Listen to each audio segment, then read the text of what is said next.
তো আবার নতুন নিয়োগ বিজ্ঞপ্তি নিয়ে হাজির হয়েছে আপনাদের সামনে। তো দেখতেই পাচ্তেছেন, গণপ্রজাতন্ত্রী বাংলাদেশ সরকার, সিভিল সার্জনের কার্যালয়, জয়পুরহাট, সরকারের নিয়োগ বিজ্ঞপ্তি।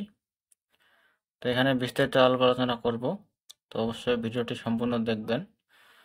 তো এখানে প্রকাশের তারিখ দেখতে পাচ্তেছেন 1/9/2024 প্রকাশিত হয়েছে। তো আবেদন করতে হবে অনলাইনের মাধ্যমে। তো এখানে কি কি পদে আবেদন করা যাবে, পদ সংখ্যা কত, জাতীয় বেতন স্কেল, শিক্ষা যোগ্যতা, বিস্তারিত আলোচনা করব। তো এখানে matric pass, inter pass, honours degree আবেদন করা যাবে পাস থাকলে। তো এটা নিজ জেলায় চাকরি করতে পারবেন। তো বিস্তারিত আলোচনা করব, তো ভিডিওটা ধৈর্য সহকারে দেখবেন সম্পূর্ণ। তো এখানে ক্যাটাগরি দেওয়া আছে 8 নং পদ পর্যন্ত।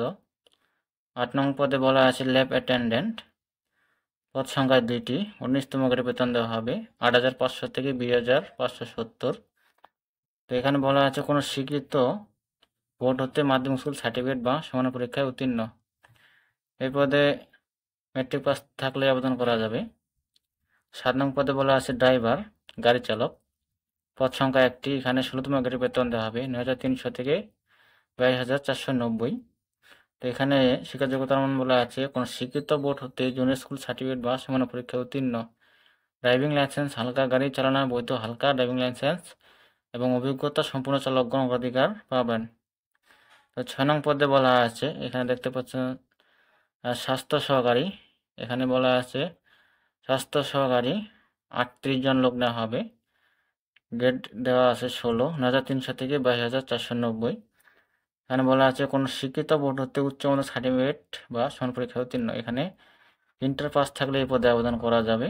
তো 5 নং পদে বলা আছে অফিস সহকারী কাম কম্পিউটার মুদ্রাক্ষরিক, পদ সংখ্যা 2টি, এখানে বলা আছে 9,300 থেকে 22,490।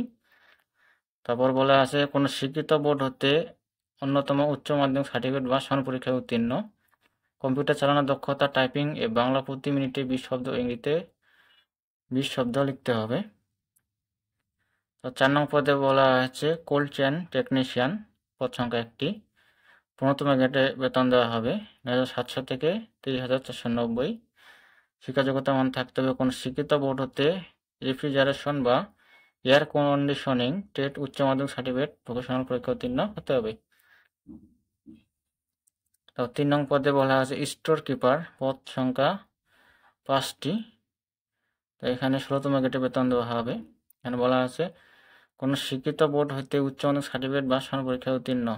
স্টোর কিপার পদে চূড়ান্ত নির্বাচিত হলে সরকারি বিধি অনুযায়ী জামানত প্রদান করতে হবে।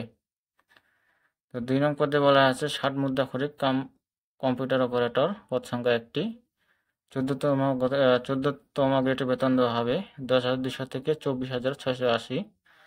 এখানে শিক্ষাযোগ্যতা মান থাকতে হবে কোনো স্বীকৃত বিশ্ববিদ্যালয় হতে ন্যূনতম 2য় শ্রেণীতে স্নাতক বা সমানের ডিগ্রি, কম্পিউটার ব্যবহারের অভিজ্ঞতা, ষাটলিপিতে প্রতি মিনিটে বাংলা 45 শব্দ, ইংরেজিতে 70 শব্দ এবং টাইপিং এর গতি বাংলা প্রতি মিনিটে 25 শব্দ, ইংরেজিতে 30 শব্দ লিখতে হবে।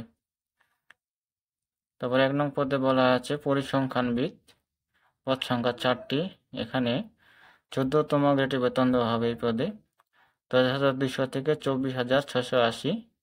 শিক্ষাযোগ্যতার মান বলা আছে কোনো স্বীকৃত বিশ্ববিদ্যালয় হতে পরিসংখ্যান, গণিত, অর্থনীতি বিষয়ে স্নাতক বা সমানের ডিগ্রি, কম্পিউটার চালানোর দক্ষতা থাকতে হবে। তো এখানে বলা আছে যে সকল জেলার প্রার্থীগণ আবেদন করতে পারবেন। এখানে বলা হয়েছে প্রার্থীকে জয়পুরহাট জেলার স্থায়ী বাসিন্দা হতে হবে এবং স্বাস্থ্য সহকারী পদের ক্ষেত্রে প্রার্থীকে অবশ্যই সংশ্লিষ্ট উপজেলাধীন ইউনিয়নের স্থায়ী বাসিন্দা হতে হবে, তবে সংশ্লিষ্ট সাবেক ওয়ার্ডের প্রার্থীগণ অগ্রাধিকার পাবেন। তো শুধুমাত্র মৌলভীবাজার বা জয়পুরহাট জেলার বাসিন্দাগণ আবেদন করতে পারবেন। তো নিজ জেলাতেই চাকরি। তো এখানে বলা হয়েছে আবেদনের শর্ত নির্দেশনাবলী, প্রার্থীকে জন্মসূত্রে বাংলাদেশের নাগরিক হতে হবে। 2 নং পদে বলা আছে বীর মুক্তিযোদ্ধা পুত্রকন্যা প্রতিবন্ধী সকল আবেদনকারীর বয়স 4/9/2024 ইং তারিখ, সর্বনিম্ন 18 এবং 30 বছর হতে হবে, 18 থেকে 30 বছর হতে হবে। তো 3 নং পদে বলা আছে সকল প্রার্থীর আবেদন শুধুমাত্র অনলাইনে গ্রহণ করা হবে, অনলাইন ব্যতীত অন্য কোনো মাধ্যমে প্রাপ্ত আবেদনপত্র সরাসরি বাতিল বলে গণ্য হবে। তো আবেদন করতে হবে অনলাইনের মাধ্যমে। 4 নং পদে বলা আছে একই ব্যক্তি একাধিক পদে আবেদন করতে পারবেন না, এক ব্যক্তি একটি পদে আবেদন করতে পারবেন। তারপর বলা আছে 5 নং পদে 60 মুদ্রাক্ষরিক কম্পিউটার অপারেটর ও গাড়ি চালক পদে লিখিত পরীক্ষায় উত্তীর্ণ প্রার্থীকে নিয়োগ বিধি মোতাবেক সংশ্লিষ্ট বিষয়ে ব্যবহারিক পরীক্ষায় অংশগ্রহণ করতে হবে। ব্যবহারিক পরীক্ষায় উত্তীর্ণ প্রার্থীরাই মৌখিক পরীক্ষায় অংশগ্রহণের জন্য যোগ্য হবেন। 6 নং পদে বলা আছে আবেদনকারীকে তার সকল অর্জিত শিক্ষাযোগ্যতা অভিজ্ঞতা বিষয়টি আবেদনে উল্লেখ করতে হবে। তো এখানে আবেদনের আবেদন ফি কত টাকা চার্জ কাটবে আর আবেদনের শুরুর তারিখ এবং শেষ তারিখ বিস্তারিত জানাবো আপনাদেরকে। এটা হলো মূল বিষয়। তো এটা এই যে দেখতে পাচ্ছেন, অনলাইনে আবেদন পত্র পূরণ আবেদন ফি জমাদানের শুরুর তারিখ ও সময় 4/9/2024 খ্রিস্টাব্দ সকাল 10 ঘটিকা। আবেদন করতে পারবেন 4/9/2024 সকাল 10টা থেকে। তারপর এখানে দেওয়া আছে অনলাইনে আবেদনপত্র জমাদানের শেষ তারিখ ও সময় 24/9/2024 বিকাল 5 ঘটিকা। আবেদনের শেষ তারিখ 24/9/2024 বিকাল 5টা পর্যন্ত। তো এখানে আবেদন ফি বাবদ কত টাকা চার্জ কাটবে এটা আপনাদেরকে জানান দেওয়ার চেষ্টা করব, সাথে থাকেন। এই যে দেখতে পাচ্ছেন পরীক্ষার ফি বাবদ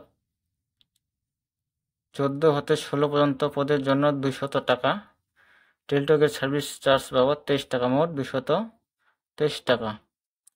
তার 17 হতে 20 পর্যন্ত পদের জন্য 100 টাকা, টেলিটকের সার্ভিস চার্জ বাবদ 12 টাকা, মোট 112 টাকা। 72 ঘন্টার মধ্যে জমা দিতে হবে। তো এই ছিল বিষয়। তো এখানে আপনারা বিস্তারিত দেখে নেবেন, দেখে আবেদন করবেন। তো এটা হলো নিজ জেলায় চাকরি। তো এই ছিল বিষয়। আর এই চ্যানেলে যারা নতুন অবশ্যই চ্যানেলটিকে সাবস্ক্রাইব করে পাশেই থাকবেন। আর এই চ্যানেলে সরকারি নিয়োগ বিজ্ঞপ্তি প্রকাশ করা হয়ে থাকে, সকল ধরনের সরকারি চাকরি নিয়োগ বিজ্ঞপ্তি প্রকাশ করা হয়। তো সাবস্ক্রাইব করে পাশেই থাকবেন। ধন্যবাদ সকলকে, ভালো থাকবেন, সুস্থ থাকবেন।